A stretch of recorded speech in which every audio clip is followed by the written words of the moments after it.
Hola, bones. Hola, bona tarda. Volia comprar-me una samarreta de màniga curta, sisplau. Sí, mira, aquí en tenim una nova per 5 euros. Així, de 5 euros, però si és molt bonica. M'agrada molt. Sí, Cobra-me-la. és nova i acaba d'arribar fa uns dies. D'acord, doncs m'agafo aquesta, cobra-la, sisplau.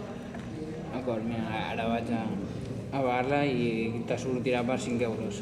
D'acord, moltes gràcies.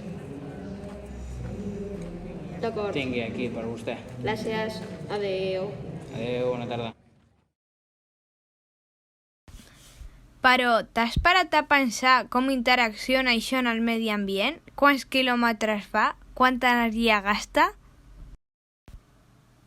Moltes marques de roba fabriquen les peces a diferents països i després les transporten, fent que contamini l'ambient. Per poder tintar la roba es necessiten molts colorants o productes químics que van a parar als rius. Per poder contaminar menys, les escoles verdes us animen a fer compres de roba sostenible i de proximitat.